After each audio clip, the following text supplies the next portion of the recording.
find an authentically Jewish presentation of a painful subject, which enables us to lay the groundwork for understanding God's justice. We come to understand the nature of divine providence, recognizing God's hand in every event. We also establish guidelines for the definition of good or bad things, and the need to have access to past and future lives in order to complete the picture before passing judgment. The discussion resolves the conflict between taking responsibility versus trusting in God. In conclusion, it offers an impassioned plea to put the Holocaust in proper perspective. Tonight's topic, as you're fully aware, is not the easiest of topics to deal with. It is certainly relevant, it's pertinent, it's meaningful, it's important, but by no means easy. I don't believe that we're going to find all the answers to this very large question, but at least maybe some insights, at least maybe some steps towards making peace with the world around us in our faith in God. Before we get into answering the question, do bad things happen to good people, some preliminary observations. First of all, one of the 13 principles in Torah, in Judaism, states that for every mitzvah we perform, we are amply rewarded, and for every misdeed, for every sin that we commit, we are appropriately punished. The Rambam makes this one of the 13 cardinal principles of Yiddishkeit, the belief that there is justice, that there is reward and punishment.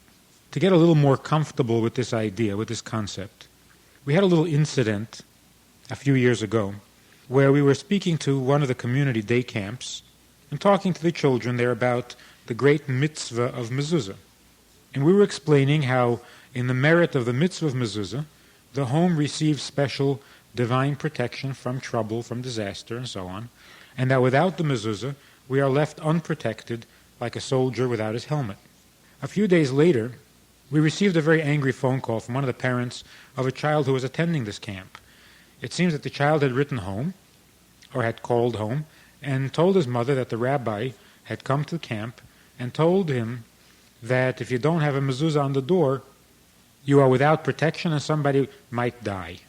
Now she understands that the child is only 7 years old, and maybe he misunderstood, maybe he's exaggerating, but the very notion that for not doing a mitzvah something bad will happen, that notion itself, she says, I object to in principle. How dare you expose my children to something so wrong? The whole idea of reward and punishment was objectionable.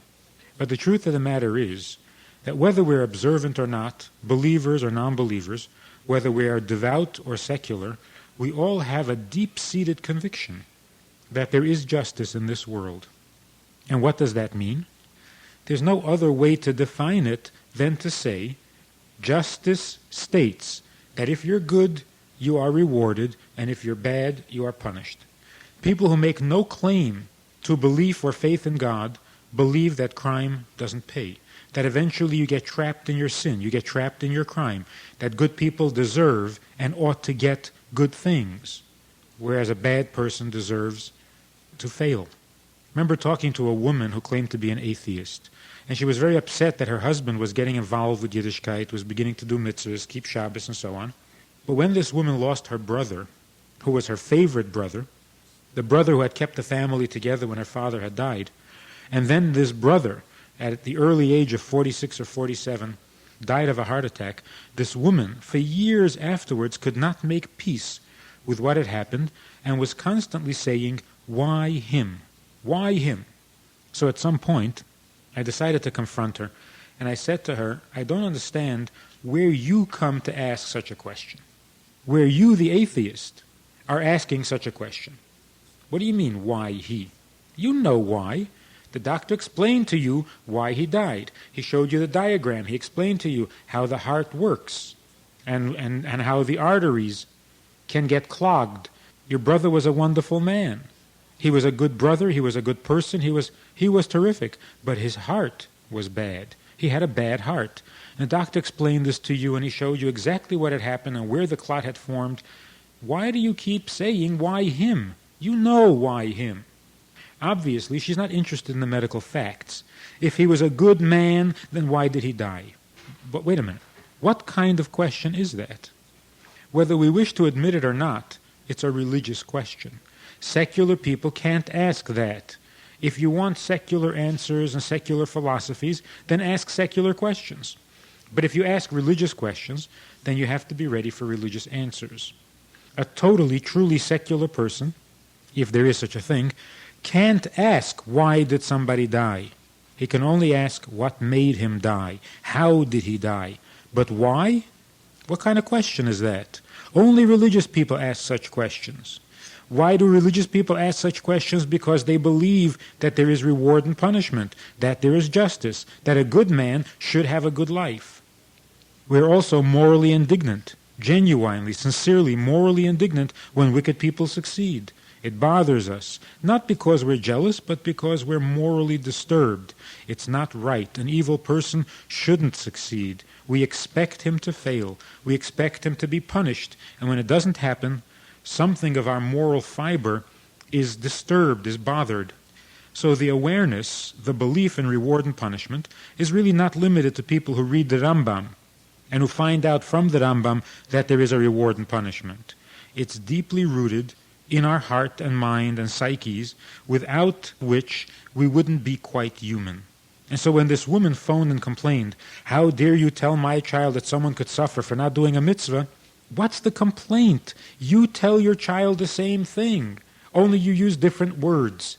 You give it to your child in more generalized terms, and we made it very specific. If you have another mitzvah, you have another merit.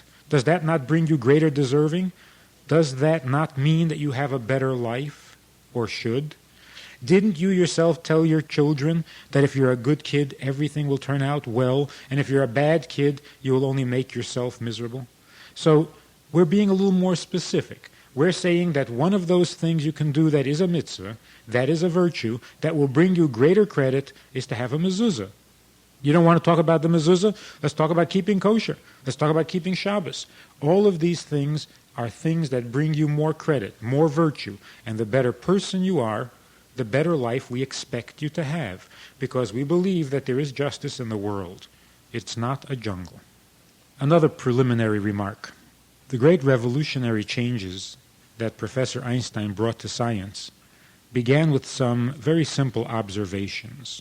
He completely revolutionized the thinking and the understanding of the world, the laws that control this world, by introducing the idea of relativity. Basically what he said was that when you're on Earth and you look at the sun seems to be moving, and you feel like you're standing still. When you're on the sun looking down at the Earth seems to be moving, and you're standing still. So he asked a simple question. Which of the two observers is correct? Since there's no way of knowing, there's no way of saying who is correct, we therefore have to accept that concerning the movement of the planets, which is moving around which, is only a relative observation. There is no absolute way of saying which of the two observers is correct. It all depends on your point of view. Which means to say that where you have two equally convincing and equally acceptable explanations to a single event, to a single phenomena, then you have no explanation at all. Let's apply this concept to bad things. Take any example. Something bad happens to a person. Let's take a simple example. A person misses a flight on an airline. And it actually happened. There was this tragic airplane crash 2 years ago in Chicago, which brought about the greatest loss of life in aviation history in America. There was one guy who had come to the airport that morning to board that particular flight and was told that they had overbooked reservations and that he was bumped off the flight. It's perfectly legal. He was told that he can't get on the flight, it's full. He said, but I have a reservation. And they said, well, we overbooked. He said, but I paid for the ticket. They said, we'll give you back the money. He said, but I have to be in L.A. by 4 o'clock. And they said, well, the best we can do is get you there by 6. He described that event as bad. Something bad had happened to him. He was not allowed to get on the plane. But that's the plane that crashed 15 minutes after it took off from the airport in Chicago on its way to L.A. And no one aboard survived. 15 minutes later, Now, you talk to the same man 15 minutes later, not only is he singing a different tune, he's dreadfully embarrassed because he had called the stewardess all sorts of names, he had cursed the airline, he had cursed the day he was born, and now he went around apologizing to everybody. Because it was not the worst thing that ever happened to him, it was the best. So when we look at an event, and we say, is this good or is this bad? There are two possibilities, equally convincing. Sometimes we see the two possibilities, and sometimes we don't. Another consideration. When a father, a mother, tells a child how they are to behave, how the child should behave, there are many things in the mother or father's instructions that the child does not appreciate. Child doesn't understand. What did he do wrong? Why is he being punished? What crime did he commit that he should not be permitted to play with the knife or to run across the street? He doesn't understand why he's being punished, why his life is so miserable, why he's being denied. How many times has your child said to you, when you refuse an ice cream, 20 minutes after he had his first ice cream, and the child says, oh, I never get any, you never give me any, but you just had one 20 minutes ago. But to the child thinks you're mean because he never gets any ice cream. He doesn't understand why he's being punished. But is he being punished? Mother thinks she's being very responsible in denying him the right to play with a knife, or the chance to run across the highway, or the extra ice cream. The child will insist that it's a terrible punishment, a denial, a deprivation. He's underprivileged, he will claim. Whose view is correct? Depends on who you ask. Ask a child, he thinks he's right. The adult's view, obviously, is the correct one. When God, running the world, sets up certain experiences for us to go through, there are times when we see it as being bad. We don't understand. Why can't we get on this plane? What did I do wrong? What sin did I commit? God says, from where I sit, you shouldn't get on that plane. Is missing that flight good or bad? Another thought. Before we sit in judgment and decide that something bad had happened, we need to collect evidence. There's a famous story about the Baal Shem Tov when a young couple, not so young couple, came to the Baal Shem Tov and asked for a blessing, for a bracha that they have children, because they've been married for many years and had no children. The Baal Shem Tov changed the subject. When they came back time and again and insisted that the Rebbe give them the bracha, he finally did. They left, and that year they had a little boy. The boy lived to be 2 years old, and suddenly, without any explanation, he died. The couple came running back to the Baal Shem Tov. What they wanted to know is, what did we do wrong? What mistake did we make? What crime did we commit?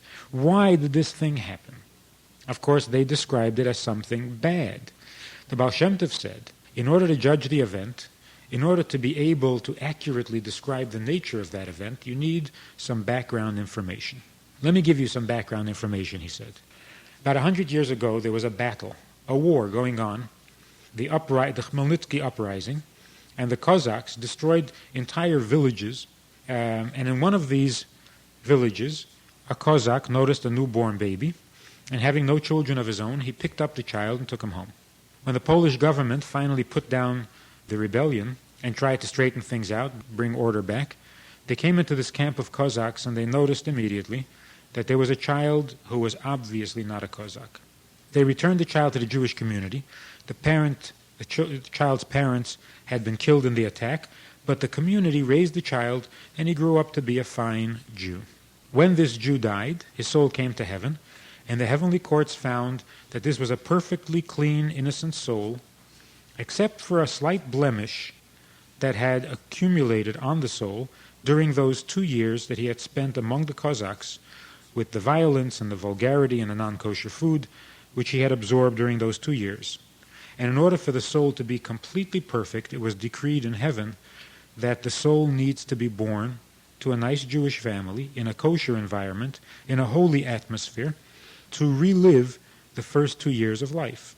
Because the other years of its life, it had already gained its own merit, its own virtue, so that all the soul needed was the first 2 years of life relived. So the Baal Shem Tov said, when you came to me years ago and asked me for a bracha, I refused because I knew that this would be the child that would be born to you, and I didn't want to be responsible for your grief. But when you insisted, when you gave me no choice, When you absolutely refused to leave without a bracha, I gave you the bracha. Now, what did you do wrong? Nothing at all. What went wrong? Nothing at all. What mistake did you make? None at all. Nothing bad had happened to the child. Nothing bad has happened to you. What about legitimate grief? What about the commandment to sit shiva, to mourn for 7 uninterrupted days? Grief does not mean that something bad has happened. Grief means that something sad happened. Something painful has happened. And here's where we have to be careful when we use the word bad. Chassidus says that one of the ways that the Yetzer Hara gets us to sin is by tripping us up semantically.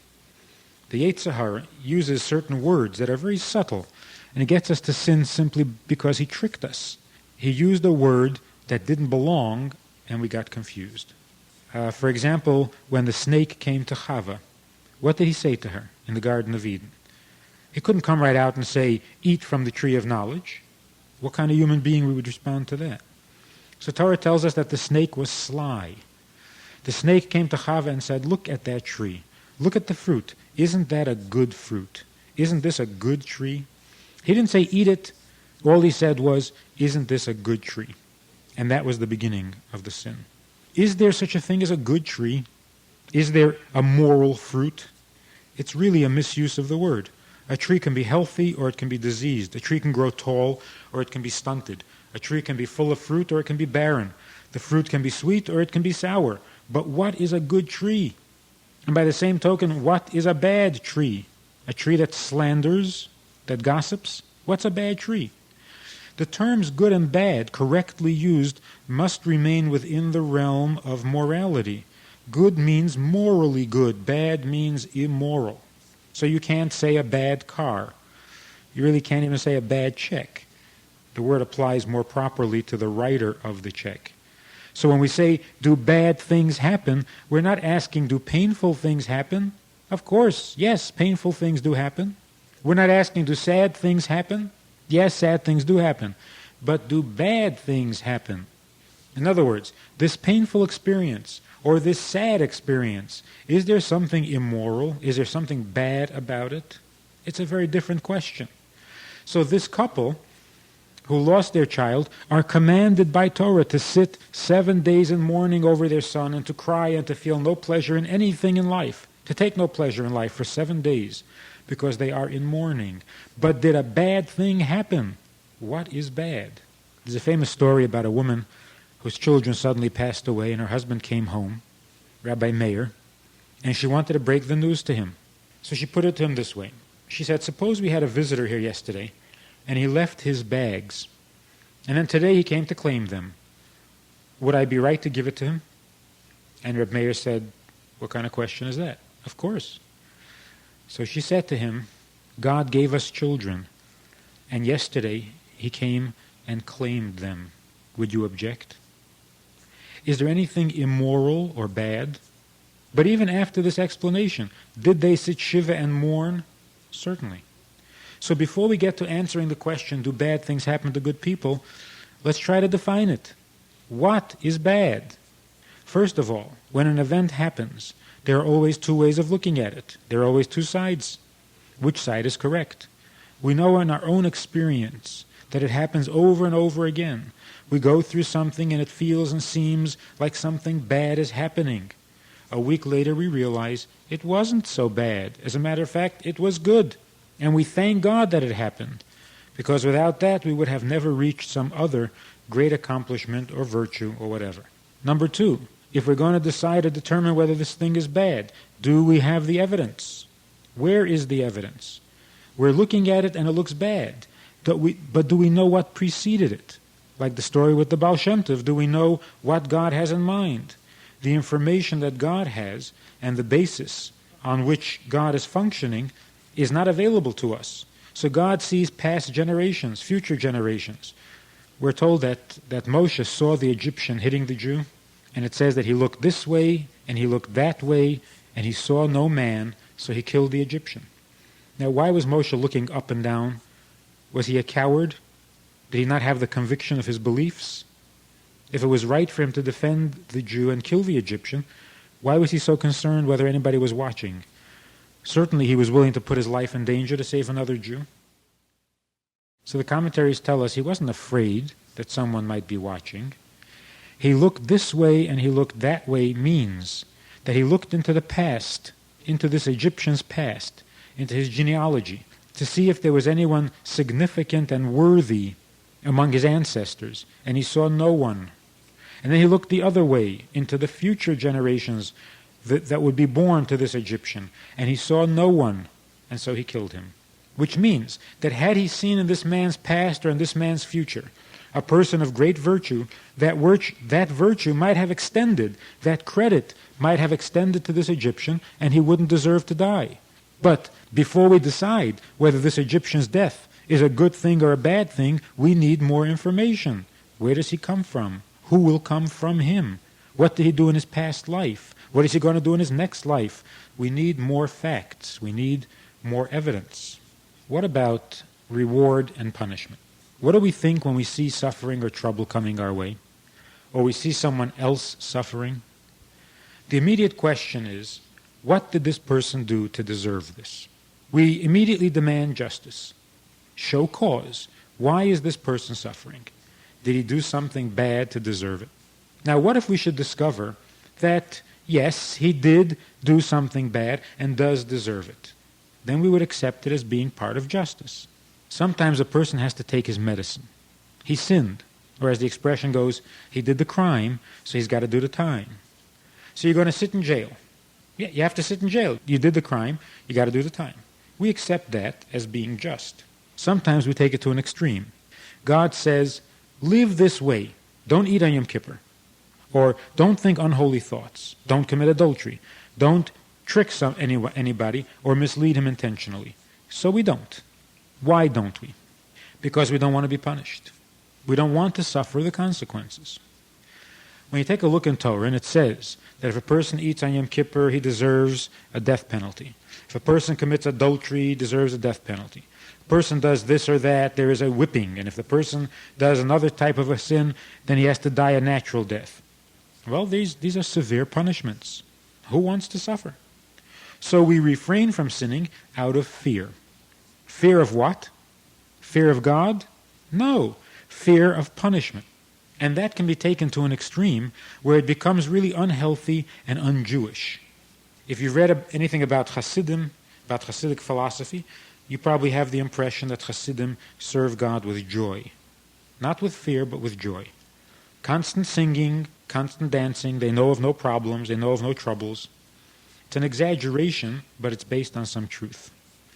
Hasidus says, serve God with a positive attitude, not out of fear of punishment. Why? Because actually, that is the Jewish way. The Mishnah says, do not serve God with thought of a reward.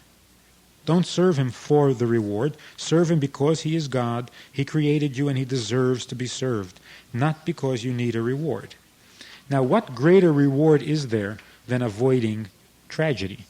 I mean, is that not a great reward? If doing it for a reward is selfish rather than selfless, then isn't doing it because you're afraid of punishment also selfish?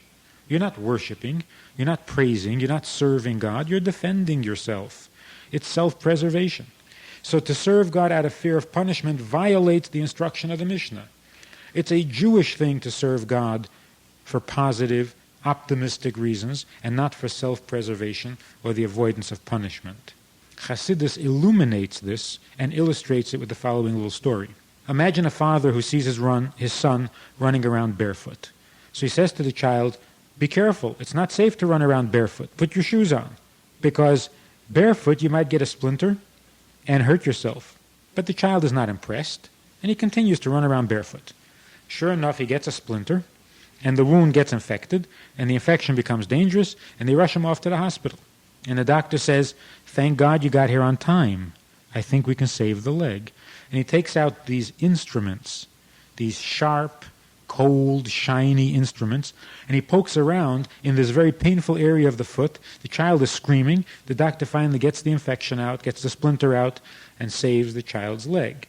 Now here he's well again. He's back on his feet, and he's running around barefoot. So the father says to him, don't run barefoot, you're going to get a splinter. And the child says, well, I won't. So the father says, if you get a splinter, it's going to get infected. It's going to be terrible. And the child says, nah, don't worry. So the father says, if you get a splinter, I'm going to have to take you to the doctor again, to the hospital, and he's going to take those shiny, sharp things, and he's going to poke at you. And here the child gets intimidated, and he goes and he puts on his shoes. That pain he doesn't like. Now, what is childish about this? The father says to him, wear your shoes so that you don't hurt your foot. But that doesn't move him to wear his shoes. When the father says, even if you do hurt your foot, and even if you endanger the foot, there's always a doctor who can heal you. And here the child says, what? Heal me? Okay, I'll put on the shoes. He's afraid of the cure, not of the damage. When you come to a Jew and you say, God said do not commit adultery. So don't do it because it's ungodly. It will violate something in the godliness of your neshama, of the children's neshama, of the world in general. And you say, nah, it won't happen, I'll be discreet. So then the Torah comes along and says, if you do commit adultery, God will punish you. And so you have people who say, oh, in that case, well, then I won't do it. But what does this mean? What does it mean God will punish you? God doesn't take revenge. God obeys the commandments he gives us, and he commanded us not to take revenge, so he certainly doesn't. What does it mean that God punishes? If you destroy something through your own misdeeds, God will come along and correct it. He will fix it. He'll save it. Maybe a surgical procedure, but the purpose of the procedure is to save the limb, to save the life. So to say that I might commit the sin had you not told me what the punishment was is rather childish.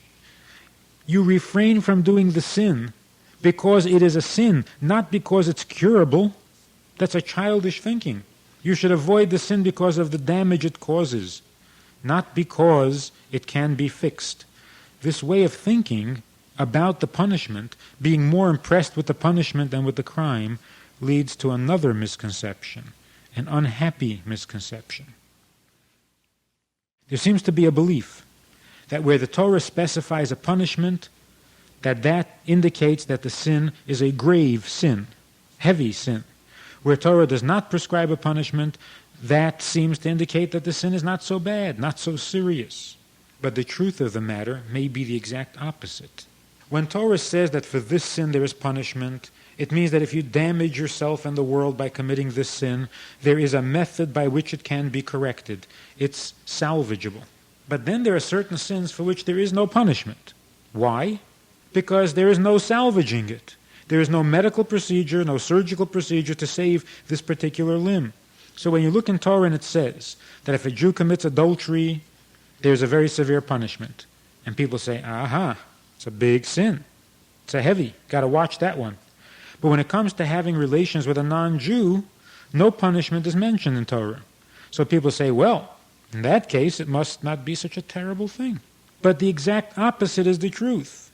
Maybe when a Jew steps out of the Jewish community, getting involved with a non-Jew, Torah prescribes no punishment because Torah has no prescription. Even if Torah has nothing more to say.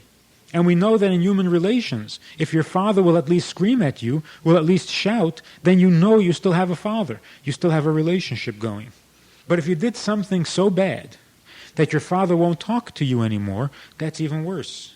If he has nothing more to say, then the relationship has been damaged far more severely. Torah is constantly looking for ways to correct our misdeeds, how we can do tshuva, how we can make amends, undo the damage we did. When Torah itself has nothing more to say, that doesn't mean that the sin is not as serious. It means the exact opposite. Now on the positive side, Torah comes along and says it's a mitzvah for a man to have children. So a woman may come back and say, well, it's only a mitzvah for men. That leaves us out. Since it's not my mitzvah, it's his mitzvah, let him do the mitzvah. Why look at me? Obviously, they say it's far more important for the man to have children than the woman. Because for him there's a mitzvah, and for me there is none. But again, the exact opposite might be the case. For the man, having children is a mitzvah, something you're told to do and something you will be rewarded for. But for a woman, God doesn't say, do this as a mitzvah. For a woman, having children, if we can say such a thing, is more than a mitzvah. Doesn't need to be said, doesn't need to be commanded. So that there's a mitzvah for a woman to have children, only it's greater than an ordinary mitzvah. It's a commandment that goes without saying. Getting back to punishment. How do we look at punishment?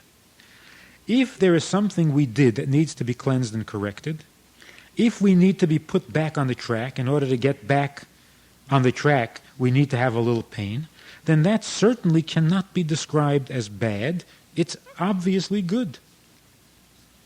I mean, imagine the uninitiated coming into a surgical arena for the first time in his life, what that looks like to him, if you know nothing about medicine or surgery.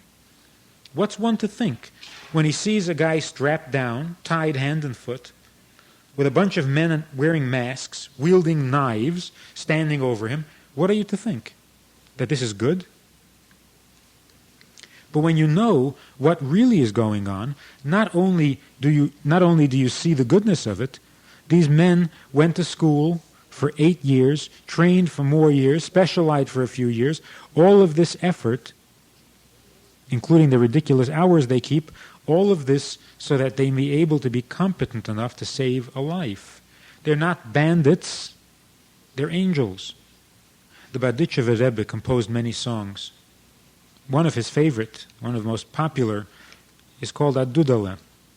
It's a little ditty that he addresses to God, in which he says, wherever I go, there is you. Wherever I turn, there is you. I go up, it's you. I go down, it's you.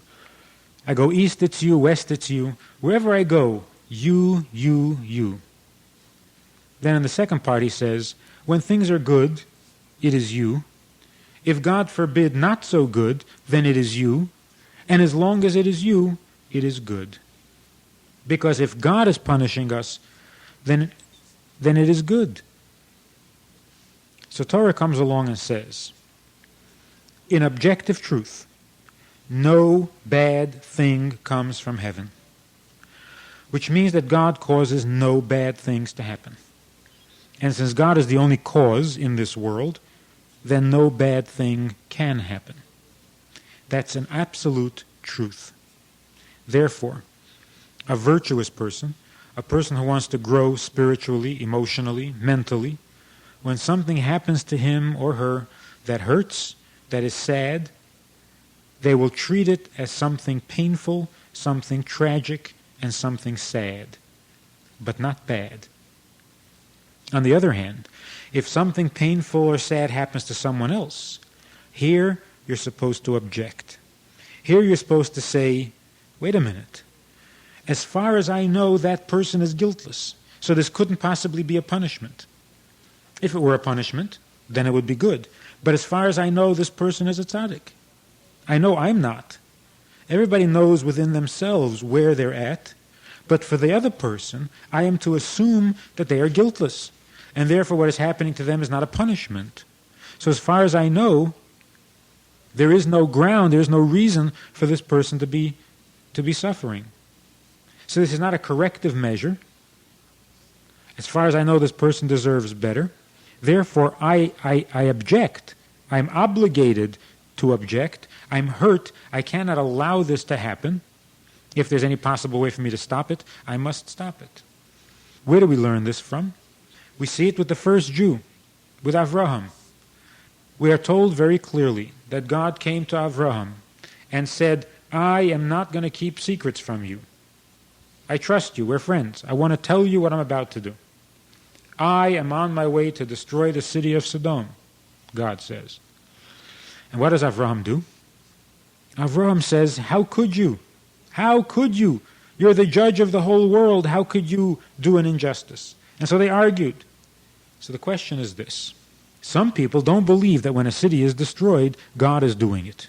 And so they call it a bad thing. But Avraham certainly knew that God was doing it. God himself told him, I am going to do it. It's not a freak accident. I'm doing it. I've thought it over. I have my reasons. I'm going to destroy the city. And yet Avraham says, how could you? Where was Avram's faith? I mean, he didn't even need faith. God spoke to him directly and told him that he himself was going to do it. Shouldn't Avram have thought, well, God knows what he's doing? Wouldn't that have been a virtue? If we're being told about the prototype of the Jewish people, the first Jew, and how he served God, what kind of a lesson is this? That Avram would not trust that God knows what he's doing? So what we see from it very clearly is that it is true that we believe that God knows what he's doing. And if God is doing it, as the Berditchever said, as long as it's you, it's good. But that's if it's happening to me. If it's happening to somebody else, then even though I believe and even though I know that God is doing it, that God is causing it, and that God has his reasons, we are commanded by God to pursue justice, and you can't pursue justice on the level of faith. In order to have justice, you have to have proof. So to say something dreadful is happening in Sodom, but it doesn't bother me because I have faith in God, as far as the faith goes, it is fine. But where is the pursuit of justice? God has his reasons. So for God it is just. But where is your justice? Where is your evidence that it is just and good? God told you to establish justice, not to trust that God is just. Of course he is. The question is, where are we with justice? Where is your concern for another person? And to say, well, God must know what he's doing, of course. And God created you with a mind and a heart and told you to pursue justice until you have the justice. It's not enough to believe that God is just. And so immediately, in the beginning of our history, it was established that everything that happens by a divine plan. God is doing it. There is no other God. We're not Greeks. We don't believe in good gods and bad gods. But even as we believe that, and in our faith in God, that he knows what he is doing, we object to what we cannot see or prove to be moral. In effect, God says to us, I am the creator of the universe, and I have a job to do. I give life, and I take life. I give health, and I deny health. I am the master of the world. I am the creator, and there will be times when I'm going to be taking somebody's life. I'm going to be taking somebody's happiness. I'm going to be taking someone's health. When I do that, I want you to stay out of it. Don't doubt that I'm doing it. Don't doubt that I know what I'm doing and that what I'm doing is just. But stay out of it. I'll do that. On the other hand, when I give life, God says, when I give health, when I give happiness, here I want you to join me. Assist me in doing that. So that good and bad, in terms of our behavior, our morality or immorality, means that there are things that God does in which he does not want our involvement. There are things which God does in which he does want our involvement. When we do those things in which God wants our help, we are doing a mitzvah that is good. When we help God in the other activities, in those activities where he asks us not to help, then we are doing a sin. Therefore, a person may not say, since God is the master of the universe, and nothing happens without him, if my intended victim dies, it will be God's will. And therefore there's nothing wrong with me shooting at him. It is wrong. What is wrong is not because you might kill a person who was not meant to die. No, you might kill a person who was meant to die. And that is the sin, because death is God's business, never yours. Life is your business. So if someone is sick, the doctor has no right to say, let God decide. That's very un-Jewish.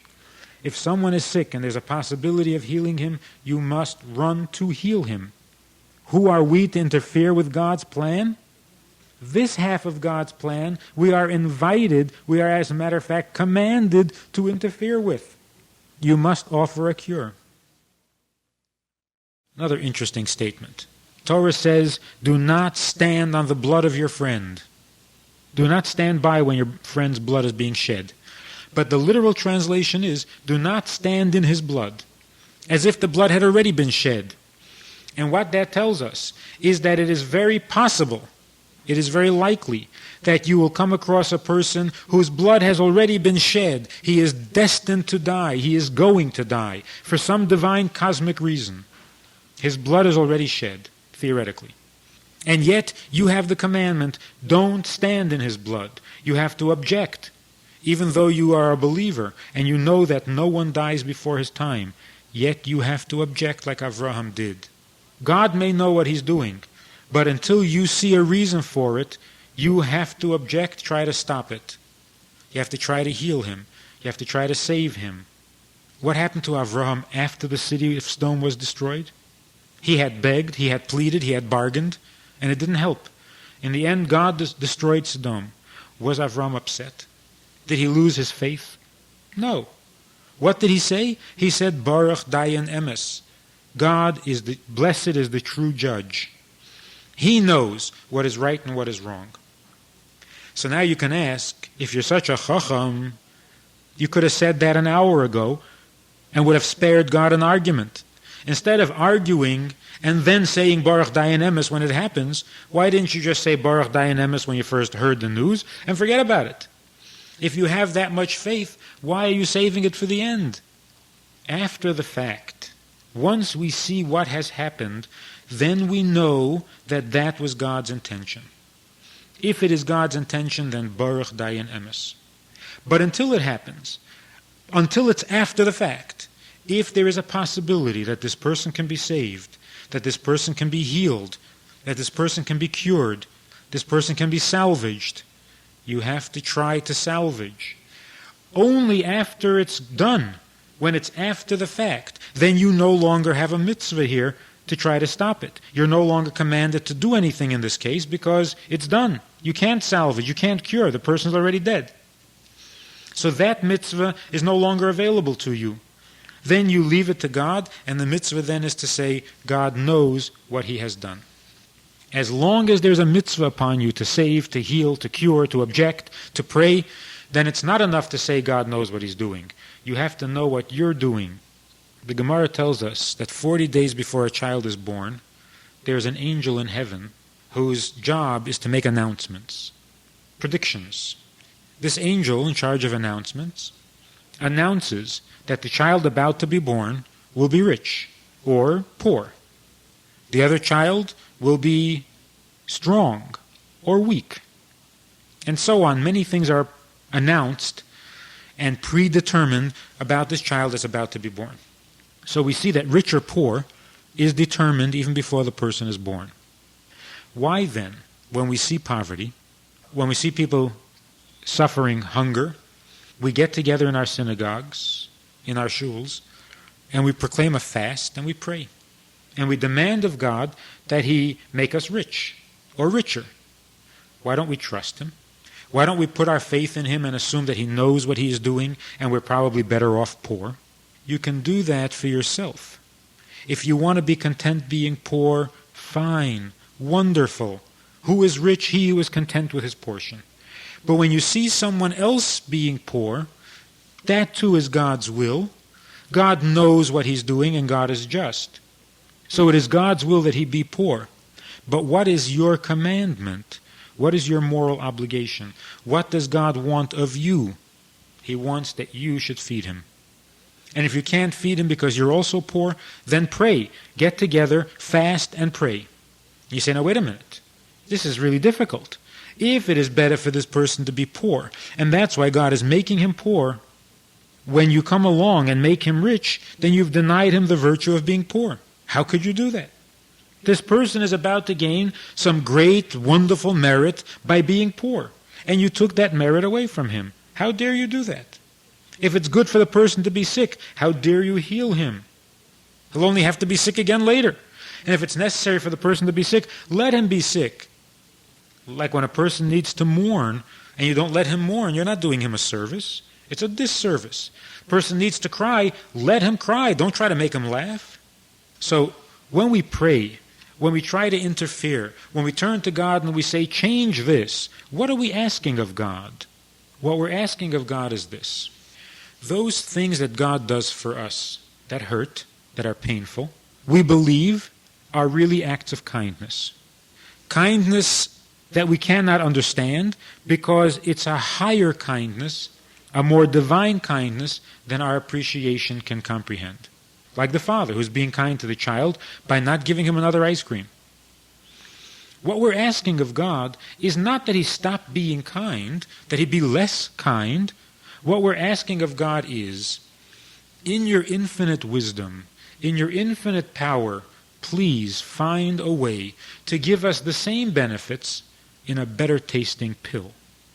Can't we have the same growth, the same advantages, the same maturity that we need, that we will acquire if we go through the pain? Isn't there a painless way of getting the same benefit? What would be a more painless way? It would be far more painless if we could see what is happening. Take a simple example. A person is married and he's unhappy. He's unhappy. He's got complaints about his wife, or she has complaints about him. They're not happy. The person is walking around like his life is over. He doesn't know what to do. He can't concentrate on his business. He can't concentrate on anything. His life is ruined. He's miserable. Now suppose all of a sudden God comes to him and says, I want to ask you for a favor. I have one request.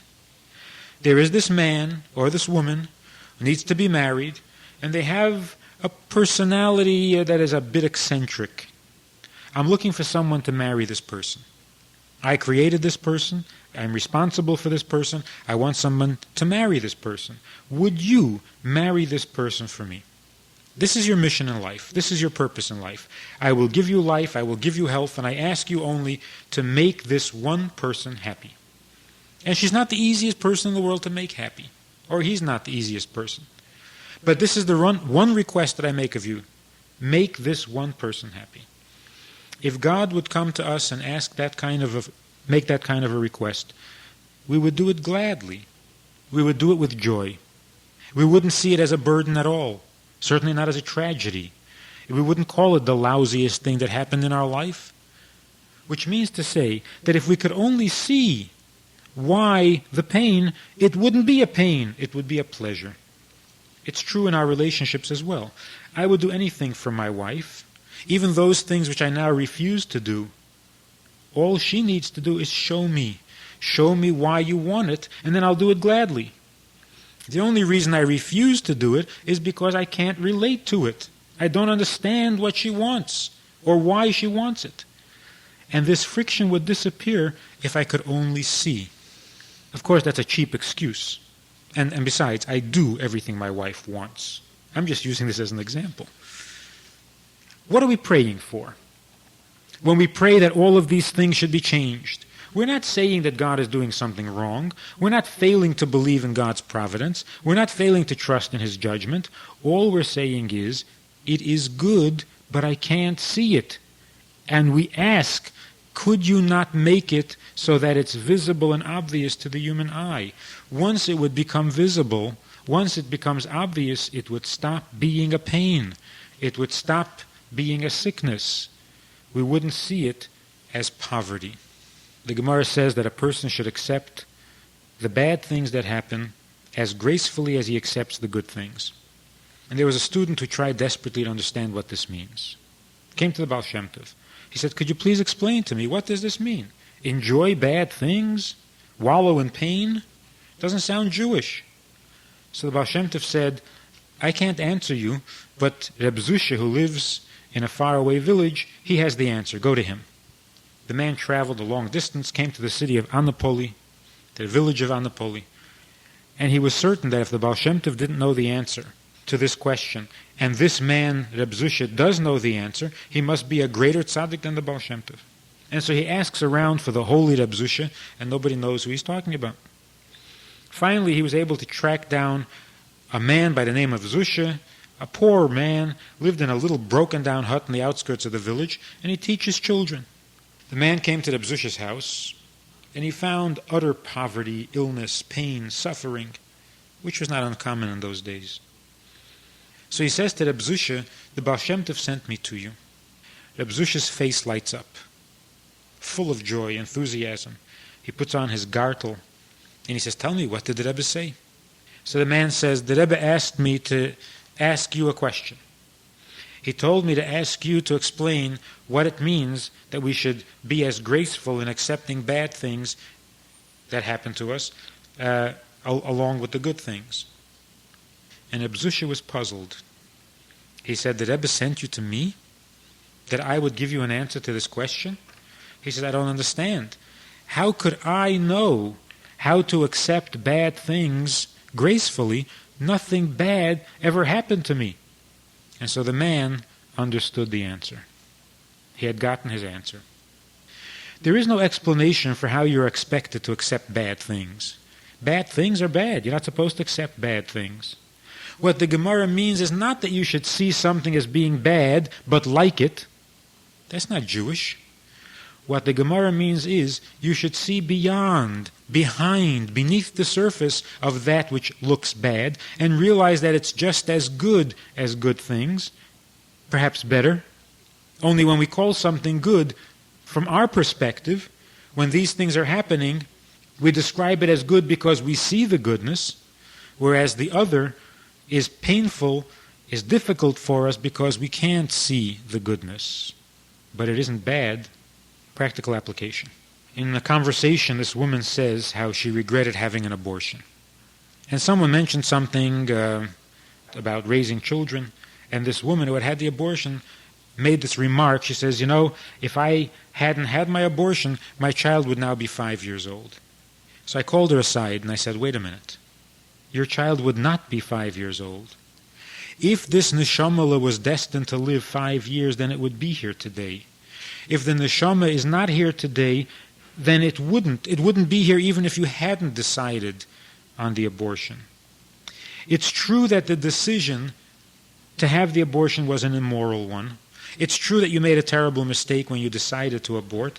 For this, you have to search your soul, find out where your head is at. How come your thinking was so wrong? How come you had such little compassion? Why were you not in favor of life?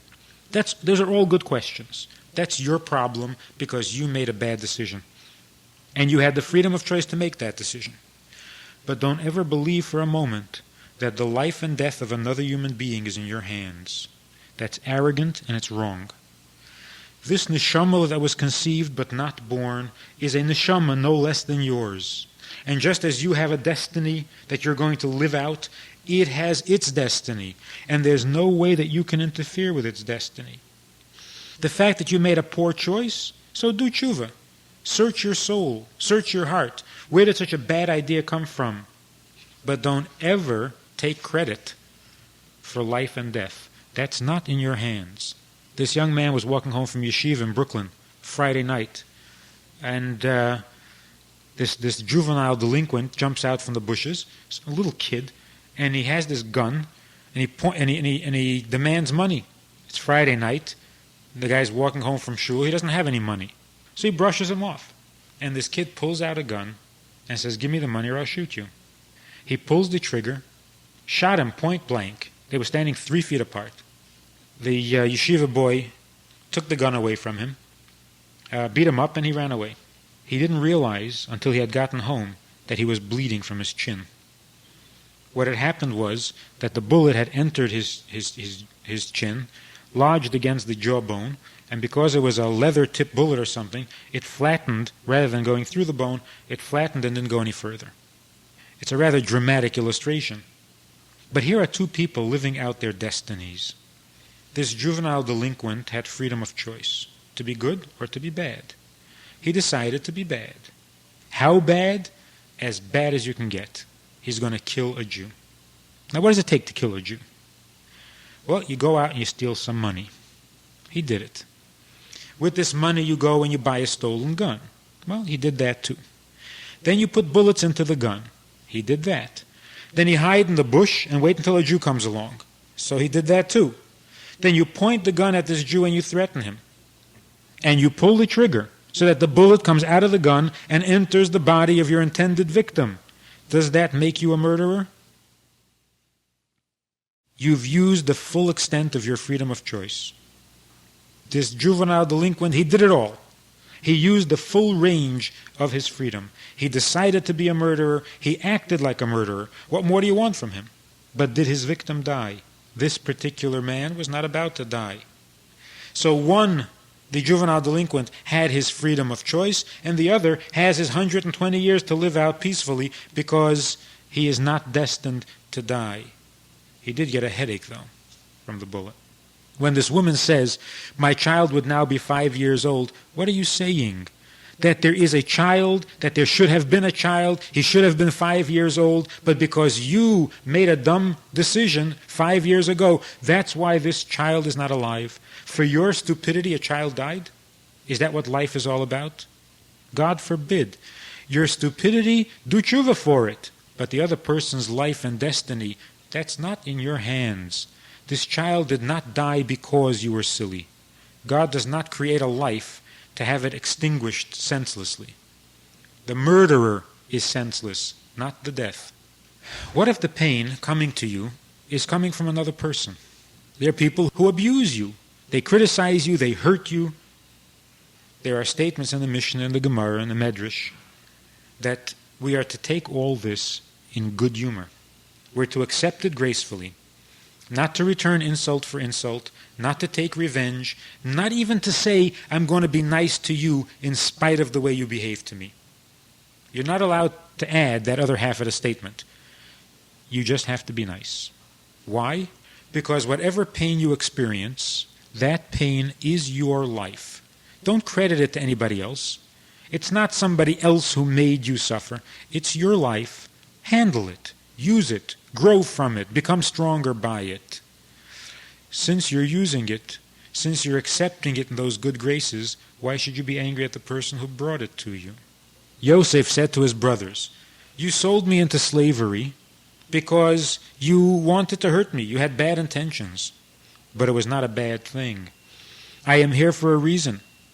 And the reason is obvious. I am now the viceroy of Egypt. I saved Egypt from a disaster by advising the king, and now there is food for everyone to eat, because I happen to be here in Egypt at the right time. And now that you need a place to come to, when you need food, I have food for you too. I'll provide. So you have to do tshuva. You've got your problems, he said to them, because you made bad decisions, and you intended bad. But don't expect me to be angry at you. From my point of view, nothing bad happened. Elikim chashava l'tova. God had it all planned out, and he plans it for the good. So it is humanly possible to remain kind to a person who is not kind to you, to remain generous to a person who is not generous to you, to remain respectful to a person who is not respectful to you, and so on. Why? Because if you accept your pain as your life, then you grow from it. Then you are exercising your faith and your trust in divine providence. What about the other person? He's got a problem. But that's his problem. He's got faults. Those are his faults, not mine. And that is why we say that there are 3 ways to handle a problem. 3 levels of maturity, if you wish. One level is something happens to you and you cannot go on with your life. You're stuck. Something tragic, something painful, and you can't proceed. For all practical purposes, you stopped growing because you can't get past that event. Devastated. Obviously, that's not great maturity. A second reaction would be, I am a mensch. I am a dignified human being. I am strong. I am capable. I will overcome this problem. I will not permit it to interfere with my life. I will fight it. I will resist it, and I will win. And you do. That's more mature, but it can also make you a very angry person. It's mature, but it's not positive. You're seeing this event as an interference in your life, only you're going to fight it. You're not going to take this sitting down. You're not going to give in easily. You're going to fight it. It's a more workable solution, but it also has its disadvantages. Then there's a third possibility. Something happens in your life, and it's not an interference. It's your life. Your life is made up of hills and valleys, but that's your life. Therefore, when you come to the hill, that's your life. And when you come to the valley, that's your life too. You react to both exactly the same way, because you have only one response to your life. You like it. You want it. It's the only life you have. And you want your life. You don't want somebody else's life. The grass is not greener on the other side of the fence. If this is my pain, then this is my destiny, this is my life, and I will grow from it, not fight it. I will overcome it by developing it, by including it into the enthusiasm for life that I have. Because it's not an interference, it is continued growth. So I have no reason to be angry. I have no reason to be bitter. I have no reason to be overly aggressive. I certainly have no excuse for stepping on someone else's toes, because nothing is getting in my way. And the pain, that's not getting in my way, that is my way. It's my pain, and if it's mine, then I want it. I like it, as long as it is mine. And the same is true with my wife, my children, my family, my community, my people. If they are my people, I want them. Even though there are hills and there are valleys. There are Jews who are easy to love, and there are Jews who are difficult to love. But they are my people, my Jews. I don't want anybody else, I want them. And the same with my children, my wife. If it's mine, then I see no faults. If it's mine, then I cannot resist.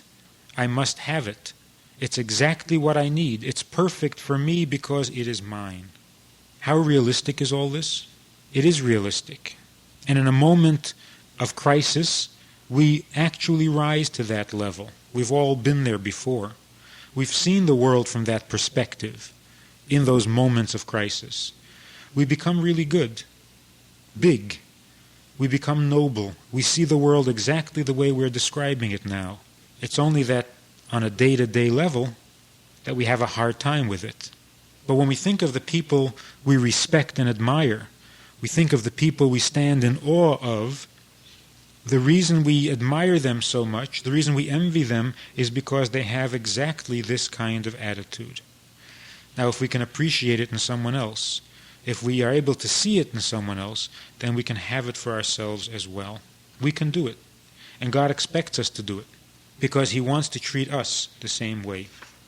He wants us to look past what seems to be a fault on His part and realize that He really means well, and that this too will be for the good. We want Him to treat us that way. We want Him to look past what seems to be our faults. Sure, we sin. We make mistakes. We rebel from time to time. But what is that all about? We will eventually apologize. We will eventually make up for it. We will all eventually do tshuva. In the end, all will be for the good. And we ask of God, we hope that God would look past the surface, not look at the sin, but look at what will come of it. Just as we do not look at the event in the world and say that God is doing something bad, we say there's something more to it, and we'll soon see the greater good that comes from it. And then we deserve that God treat us that way too. We did an Avera, but don't look at the Avera. Look at what will ultimately be. Ultimately, we will do tshuva. The sin itself will lead us to goodness, and we will be good in the end. The sin is not as bad as it appears. And when we trust in God, then what He does that seems bad is not as bad as it appears. It is really good. So He begins to trust in us measure for measure. He looks at our sin and says, a little more time, they'll grow up, they'll all be fine. How do we apply all this to the Holocaust? Explaining the Holocaust. The truth, of course, is that we don't know. It would be cruel, it would be blasphemous to stand here and try to explain why a Holocaust. It would be blasphemous because I really can't even think in such big terms, in such big concepts. I can't imagine how anything would ever justify the death of 6 million Jews, or one Jew for that matter.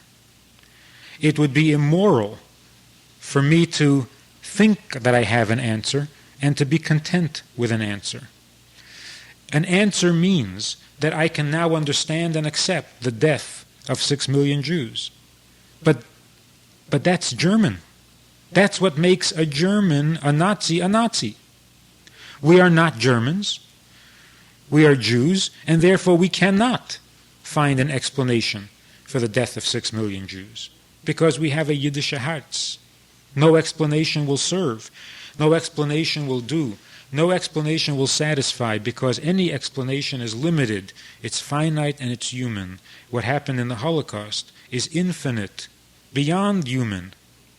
If even one soul is beyond human comprehension, then 6 million souls? And so, how dare you ask, why did it happen? Are you suggesting that if I gave you a good answer, you would sleep well? Is that a moral position to take? Because I explained it to you and explained it well, it is now okay? It isn't okay.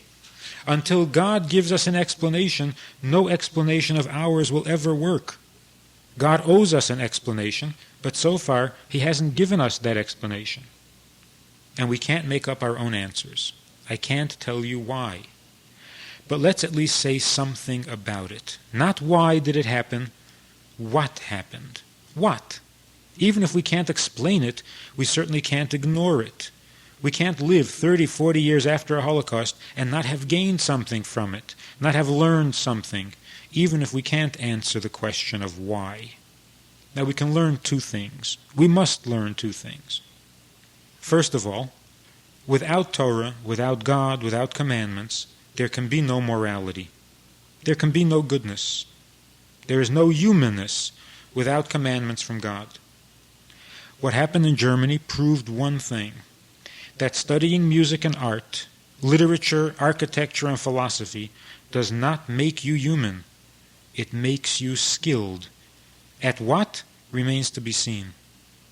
In those days, if you wanted to study art, you went to Germany. You wanted to study philosophy, you went to Germany. Medicine, Germany. Everything was in Germany. It was the most enlightened country on earth. And we mistakenly believed that that made them superior people, more human, less petty. They're not going to steal from each other. They're thinking philosophy. They're not going to hurt anybody. They're studying art. And yet they were the monsters of the world, with their art, with their poetry, with their philosophy. There was this Nazi who worked in the hospitals in the concentration camp, performing experiments. And when he came home and found out that his chihuahua had been run over by a car, he broke down and cried. He couldn't believe it. How could anybody be so cruel as to run over an innocent little dog? What did he do the next day? He went back to the concentration camp to do his work. Where is morality? Where is decency? And if he whistled an opera, did that keep him from doing his dirty work? There was no goodness, because he didn't believe that there was a God who commanded it. And so he made up his own rules, and he saw no contradiction. He cries over a puppy, but not over the people he himself had butchered. So this we know. I don't know why the Holocaust happened, but I know that it did happen, and that tells me that people who trust in art and in science for their morality will turn out to be monsters. There's one other thing I know, that there's no greater people in the world than the Jewish people. We know our history. There were Jews who were told to bow to the cross and they refused. They were tortured, but they refused. When you take a Jew and you say, give up your Judaism, don't practice it anymore, join the church, we'll make you famous, we'll give you presents, a Jew refuses. He's not going to give up his Judaism. And that's very noble. We admire those people. Those are the heroes of our past. What were the Jews in the concentration camps told? They were not asked to give up their Judaism. They weren't told, convert to Christianity and we'll take you to Paris and make you famous, we'll give you a big house. They were given no such choice at all. They were given no options at all. They were told only one thing. You're Jewish, you're going to die. The Jews during the Inquisition refused to relinquish their Judaism. They were strong. They held on to their Judaism. The Jews in the Holocaust couldn't relinquish it if they wanted to. They were given no such option. And that left them with only one of two possibilities. They could die as Jews, or they could die resenting the fact that they were Jews. They couldn't give up being Jewish, That was not an option. They couldn't become Christians. That was not an option. They couldn't convert to Islam. That was not an option. All they could do is to say, I am dying as a Jew, or I am dying wishing I wasn't a Jew. Now, we have many stories from the Holocaust. Hundreds of books describing what happened in this camp, this city and that city. We know stories of Jews who sang as they walked into the gas chambers. We're told about Jews who fought back, ran out into the forests and became partisans. We have all sorts of stories. But we do not have stories describing Jews expressing a regret at being Jewish. As far as we know, that didn't happen. 6 million Jews knew that they were dying only because they were Jewish, and yet they didn't regret being Jewish. And if that's not a greater martyrdom, greater even than the tzaddikim, than those Jews who refused to give up Torah and Tefillin, refused to give up their faith and refused to bow to the cross, there at least there was an accomplishment. You didn't bow to the cross. You refused to let go of Torah. So you felt good. You were doing something. There was some reward there. But for the Jews of the concentration camp, not resenting their Jewishness, there was no reward in that. They didn't resent their Jewishness because they were bigger than life. They were superhuman. You know that this is the only reason you're dying, and yet you don't regret it. They are the greatest martyrs in Jewish history. So we know two things. That the Germans, with all of their knowledge, with all their culture, their art, and their sciences, were the lowest animals of history, and the people who died there were the greatest martyrs of history, even though we've had some very impressive martyrs. But they are much greater. They're in a different ballpark than the other martyrs who had given their lives for Judaism. Why did God gather all these martyrs into one place, into one time? I don't know. Did it have something to do with past lives? Did it have something to do with preparing the world for Mashiach? God hasn't said, and only He can say. But this is for sure. This is certain.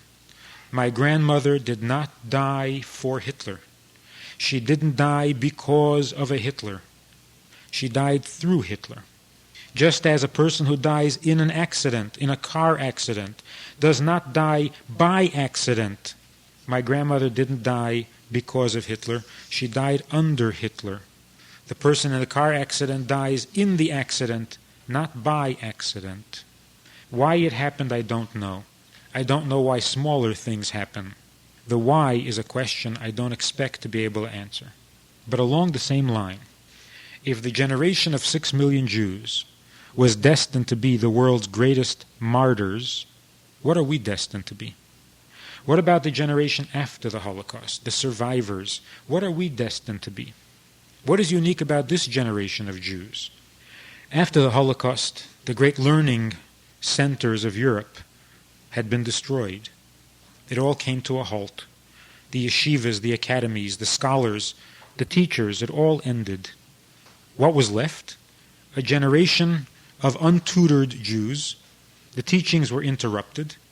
So we're uninformed. We don't know. We're recovering from a tragedy and we don't know how to handle it yet. We don't know how to explain it. So our faith is shaken. Our education is interrupted. We are thrown overseas into a different continent, to a different world. We struggle to adjust, to learn the new language, to learn a new culture, to make a living, to make sure that our children don't starve.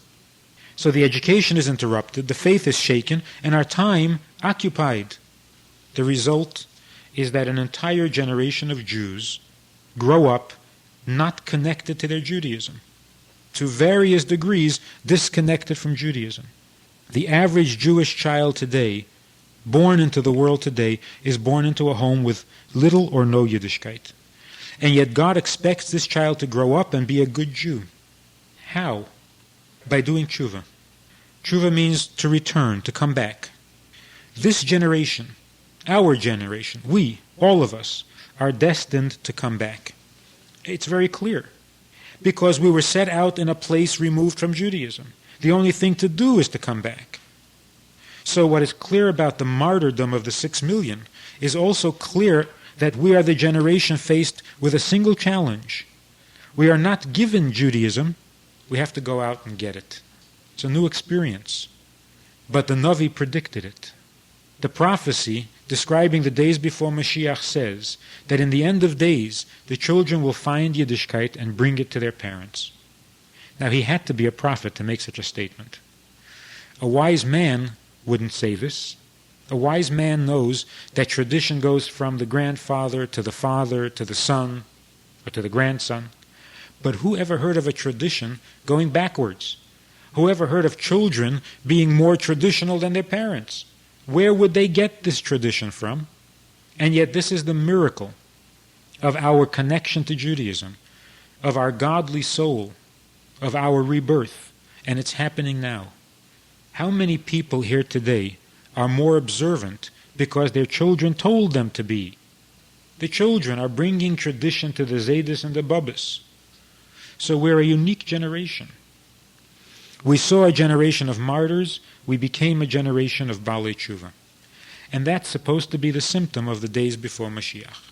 It's an exciting time, it's an unprecedented time. We've never been so well off, we've never been so free to be Jewish. As his father tells me, he's upset because his daughter has so much freedom. And I said, what are you upset about? And he says, well, she can do all sorts of terrible things. And I said, yes, but freedom also means she can do wonderful things. We've never been so free to be good. We've always been kind of forced to be good. Couldn't help but be a little bit Jewish. I mean, after all, if you live in a shtetl, what are you going to do? So there was always a little push to be Jewish. There was always a little pressure to be Jewish. There was always the grandmother who was going to write you out of her will if you don't behave yourself. And now, on the contrary, the grandmother says, Gesundheit, just as long as you're happy, do what you want. We have every freedom. We are the most free of all generations, so we are free to be good. And if a Jew does a mitzvah, it is tshuva. It's a mitzvah without thought of reward. Because what reward? Your mother looks at you like you're crazy. Your father thinks you're a shlamazel. Your friends don't want to talk to you anymore.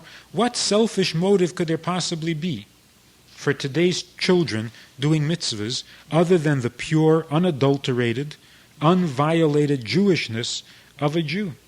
A Jew and Judaism. They go together. No ulterior motives at all. No hang-ups, no pressures, no shtetl mentality. Just Judaism for its own sake. Totally voluntary. It's beautiful. It's unbelievable. That we see. That we know. The why we'll find out when Mashiach comes. A final thought on suffering. Had a group of Baptist priests come to Lubavitch House to ask questions they wanted to learn, so they came. And one of them asked, why is it that the chosen people suffer so much? It's a good question, but there are again two ways to look at it. You can talk about the suffering and try to explain why there is so much suffering, or you can look at it from the other direction. Jews do not suffer so much. Jews may suffer less than other people. Why does it seem that we suffer more? For a very simple reason. Because we're older. It's not that we've suffered more, we've suffered longer. Because other nations do their little bit of suffering, and then they're gone. They don't suffer again, ever. Because they're no longer existing. The Romans had their bad days. They have no more bad days. They're gone. So we say the Romans didn't suffer. They gave a little suffer, and that was it. So we think the Romans had it good. The Jews seem to be suffering all the time. But if you live to be 120 years, you're bound to catch a lot of colds. But it's not that we suffer more. We live more. And the more you live, the more pains you will experience. There will be happiness, there will be sadness. But because we are 3,500 years old, well, we've caught a lot of colds. And thank God for that.